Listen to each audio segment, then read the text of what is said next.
presidente da Argentina, Javier Milei, compartilhou nesta sexta-feira uma reportagem do site U8N Plus, que reproduz informações de Hugo El Pollo Carvajal, ex-chefe de inteligência venezuelana, sobre suposto financiamento de líderes e partidos de esquerda, inclusive Lula, por meio de recursos da petroleira estatal PDVSA, durante os governos de Hugo Chávez e Nicolás Maduro. Vale lembrar que essas denúncias, embora o Javier Milei tenha relembrado isso aí, não é novidade, né? O Carvajal já havia falado nomes, né, de políticos de esquerda patrocinados pelo dinheiro do narcotráfico na América Latina, né? Inclusive nomes de Lula apareceu por lá, Dilma, enfim, desde quando ele estava preso na Espanha. Hugo El Pollo Carvajal, ex-chefe de inteligência chavista, confessou perante a Justiça dos Estados Unidos que o regime financiou ilegalmente Petros, né, o Lula, Kirchner, Evo Morales e Podemos, usando fundos da PDVSA, revela The Objective Infobay. Enfim, essa grana aqui é da PDVSA, né? Mas o El Pollo, inclusive a Elisa Robson, que é uma jornalista brasileira, brasiliense, esteve na Espanha, entrevistou o Carvajal, e no livro dela ela conta que tem dinheiro do narcotráfico na política de esquerda latino-americana. Mas eu quero chamar a doutora para comentar, então, essa situação. Voltamos, doutora, com El Pollo ao cenário. Vale lembrar que ele está nos Estados Unidos e até agora estava tudo quietinho, né? O governo Biden conseguiu tirar ele da Espanha e levar para os Estados Unidos, e agora, é claro, com o Trump, com toda essa iniciativa lá na Venezuela e essa guerra contra o tráfico, deve usar essa peça sim nesse tabuleiro, né? Então, não existe coincidência, né, nesse caso. A gente viu essa semana o presidente Lula, no evento do PCdoB, elogiando exatamente esses nomes que foram mencionados aí, que são financiados pelo narcotráfico. A gente tem visto essa crescente do narco no Brasil depois da eleição do presidente Lula. E aí eu posso trazer até uma camada específica, que é o do meu estado de nascença, o Ceará, que as famílias têm sofrido muito com as facções, com as organizações criminosas, que são realmente o braço desse narco-estado e exatamente o braço que elegeu o presidente Lula, né? A gente via isso muito latente quando se não podia entrar em comunidades lá no Ceará por conta da política e etc., que as facções criminosas dominavam e etc. Então, assim, a gente está revisitando um lugar que já se conhecia, que já era conhecido, mas a gente tende a sempre querer buscar mais provas, como se essas provas fossem convencer aqueles que elegeram o presidente Lula. Isso daí não vai fazer diferença para aqueles que elegeram o presidente Lula. Eles sabem que é assim que funciona o jogo da esquerda. Não adianta você esfregar na cara deles. A gente viu pelas condenações do presidente Lula e depois as anulações e etc. E a gente tem até hoje pessoas que dizem que ele é inocente, que ele nunca roubou, que ele nunca fez nada de errado. Entendo os escândalos que o Brasil está sendo envolvidos agora. Então, assim, são mais provas do que a gente já sabia e vai continuar sabendo enquanto eles estiverem aí à frente da presidência.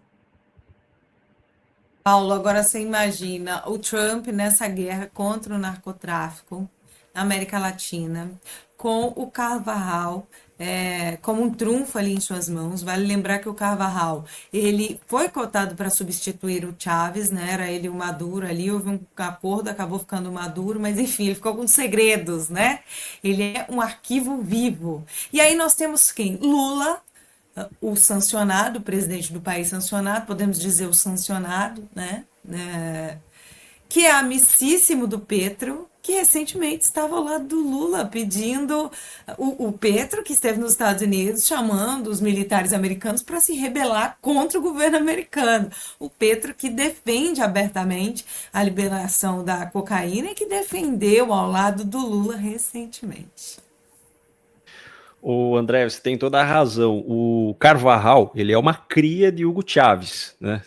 Isso de várias décadas atrás, já tinha cargo muito importante no governo de Hugo Chávez, e aí o sucessor do Hugo Chávez, o Maduro, teve o Carvajal no alto escalão do seu governo também por algum tempo, até que chegou um determinado momento aí que o Carvajal resolveu tomar outros rumos, apoiou o Juan Guaidó, foi expulso pelo Maduro, do seu próprio regime ditatorial, fugiu, foi capturado na Espanha, aí teve toda aquela história de tentativa de extradição dos Estados Unidos, inicialmente negado, houve essa confusão diplomática.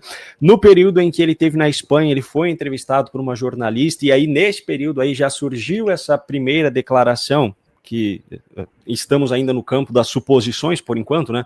Mas afirmações feitas por ele sem a entrega de provas definitivamente, mas ele afirmou que o narcotráfico financiava partidos de esquerda e incluiu o PT de Lula nessa história aí de partidos que eram beneficiados.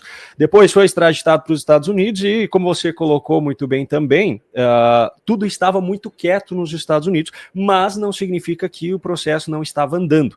Realmente é muito difícil de encontrarmos aqui no Brasil informações a respeito do Hugo Carvajal, de como está o processo, do que ele já disse e tudo mais. Mas ele foi para julgamento lá nos Estados Unidos, não me recordo agora exatamente qual era a data do julgamento que estava marcado, com júri popular e etc. Mas antes disso ele se declarou culpado. E aí não houve mais a necessidade do júri popular. Se eu não estou enganado, agora haverá um júri para declarar a sentença dele, qual será a pena, que está marcada agora para o final de outubro, se eu não me engano é dia 25. E o processo, como um todo, ele se aguarda que essa fase chegue para que então sejam divulgados os detalhes que todos esperam que estejam sendo revelados por ele à justiça norte-americana em troca de uma possível redução de pena. Vale ressaltar aqui que não houve um acordo prévio entre ele e a justiça norte-americana para entregar detalhes em troca de redução de pena. Não houve esse acordo formal.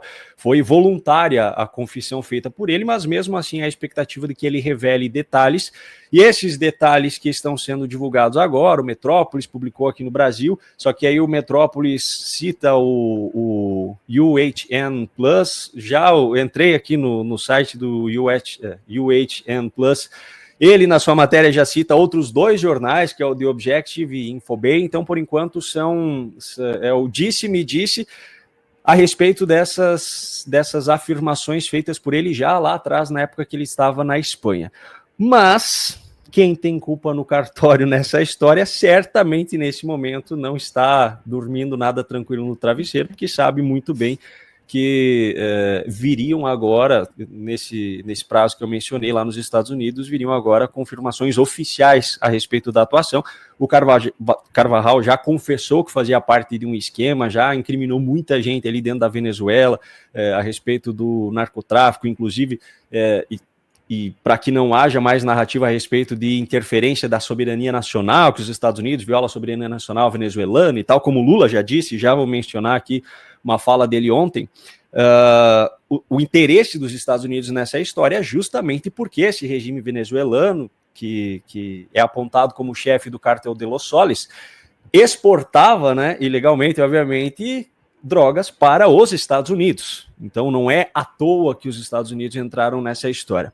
Agora, ontem, já foi mencionado inclusive pela doutora Carolina, ontem o Lula teve no congresso do PCdoB, Partido Comunista do Brasil. E aí ele disse o seguinte a respeito da Venezuela e a respeito de Cuba também, que foi citado antes pelo Diogo. Abro aspas. O que nós defendemos é que o povo venezuelano é dono do seu destino e não é nenhum presidente de outro país que tem que dar palpite de como vai ser a Venezuela ou como vai ser Cuba. Fecho aspas. Essa fala vem em meio ao contexto de tudo que Trump vem fazendo na Venezuela nas últimas semanas, mas Lula não menciona a parte mais importante dessa história. Como é que o povo venezuelano vai ser dono do seu destino se ele está sob um regime ditatorial que simplesmente não permite que o povo se manifeste contrariamente ao regime?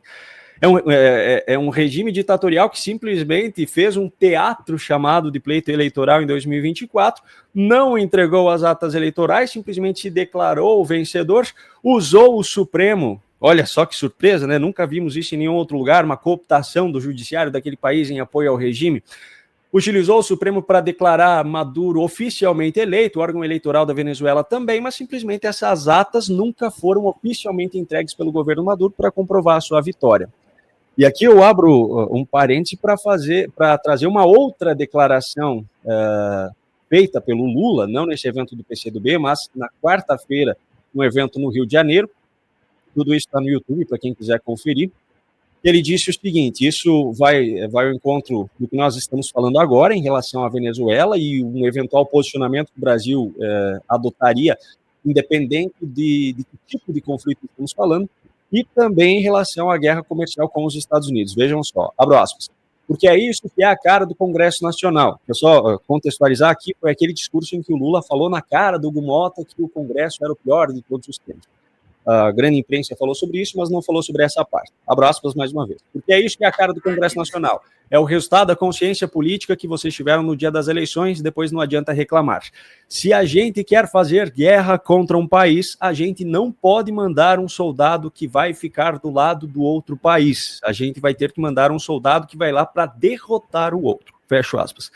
Claramente referindo a Eduardo Bolsonaro, nesse caso, mas eu pergunto, se ele queria um acordo com os Estados Unidos, queria resolver essa questão comercial e não quer guerra com ninguém, não apoiaria a Venezuela, por exemplo, contra os Estados Unidos, por que ele está preocupado com o soldado que o Brasil deve eleger para fazer guerra com outro país?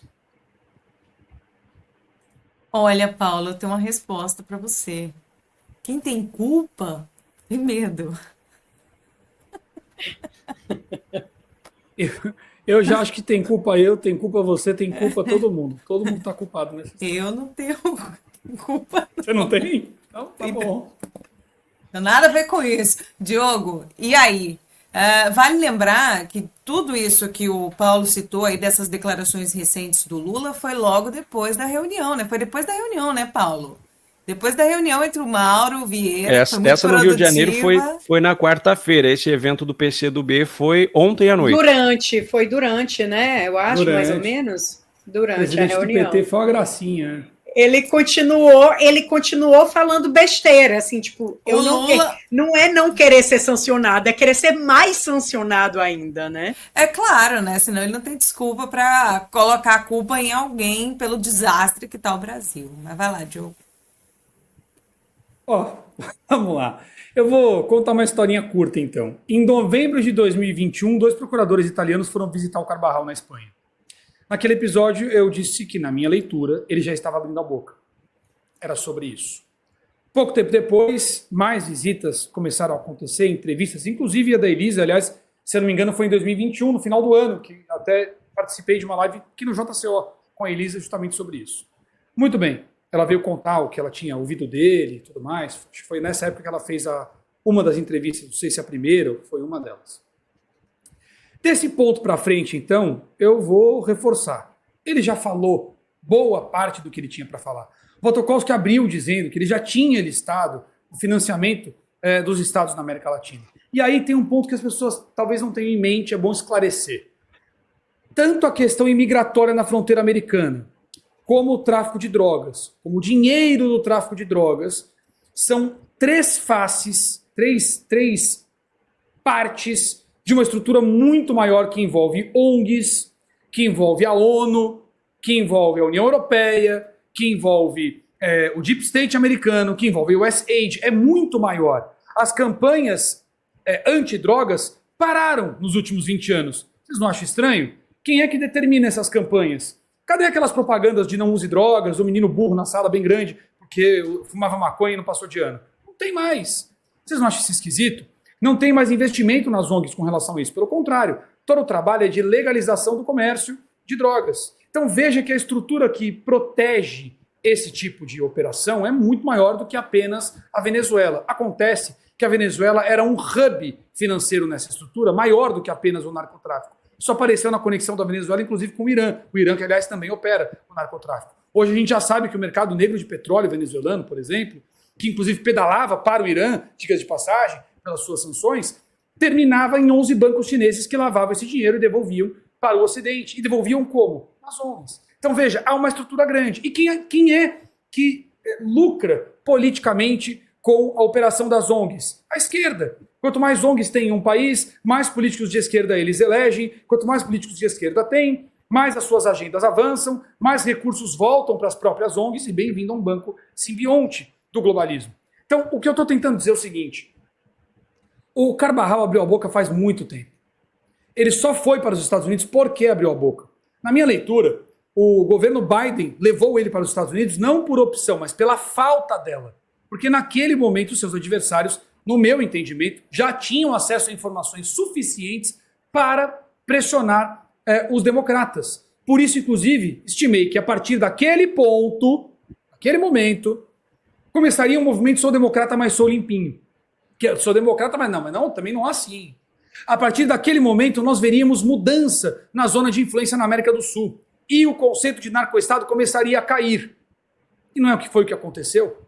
Que os próprios democratas começariam a se livrar dos enlaces diretos com essas estruturas. Porque, repito, é a mesma grana e os mesmos coordenadores das agendas imigratórias lá na fronteira com o México. Não são só as drogas.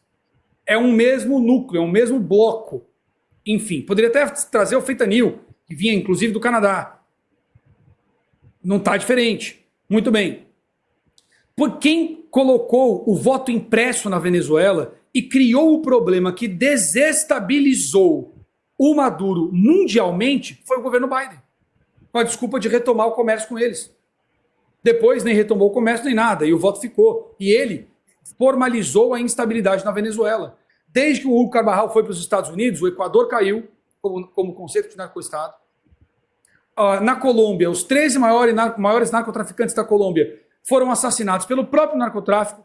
Eram os pontos de conexão entre o narconegócio e o conceito de narcoestado. Veja, eu não estou dizendo que o Gustavo Petro não tem apoio do narco, ele tem, mas deixou de ser uma coisa só naquele momento. É uma sinalização formal de ruptura. Isso ocorreu depois que o Carvajal foi para os Estados Unidos. Então, uma série de modificações ocorreram que têm culminado na mudança dessa zona de influência. O próprio canal do Panamá era controlado pelos chineses. E adivinha só para que servia esse controle? Eu te digo, para viabilizar o tráfico de drogas. Então, vamos tentar organizar essa bagunça de maneira mais clara. Eu não acredito que nós estejamos aguardando o Carvajal dizer alguma coisa. Nós estamos aguardando para saber do que ele disse, o que se tornará público. Os impactos do Carvajal já estão ocorrendo. E essa era a minha leitura antes, essa foi a minha leitura durante e essa é a minha leitura agora. Hugo Carvajal abriu a boca. E se eu estivesse correto, as consequências, no meu entendimento, seriam as que ocorreram.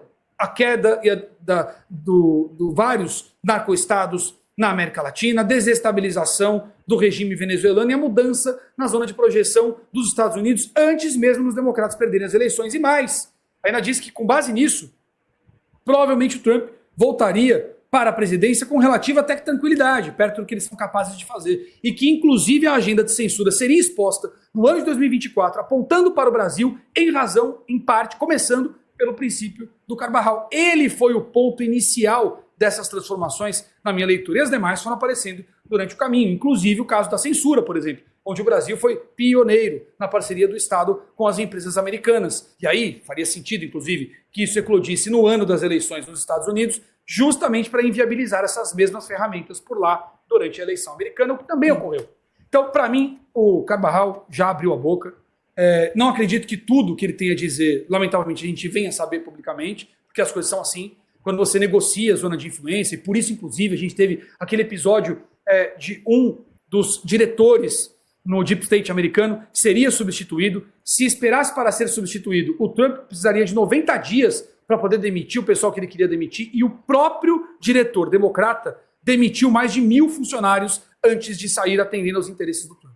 Então isso desenha para mim uma autodesestruturação. Agora, ninguém negocia autodesestruturação sem contrapartida. Qual eu acredito ser a contrapartida? Limitar o que vem a público daquilo que o Carvajal teve a dizer. Mas acho que, inclusive, o mapa do petróleo que eu citei no começo, o mapa financeiro, follow the money, veio, no meu entendimento, do Carvajal. Seria muito difícil de levantar todos esses dados e de ter essa boa disposição dos próprios democratas se não houvesse algo negociado por trás. Claro que isso vai ser muito difícil a gente confirmar em detalhes se ocorreu ou não, e a única forma de confirmar, no meu entendimento, é verificar se os impactos batem e batem. Então, o que eu estou ansioso para saber? O que é que ele formalizará a respeito do Brasil. E aí, eu acho que é bom a gente olhar para aquela listinha da investigação da seção 301.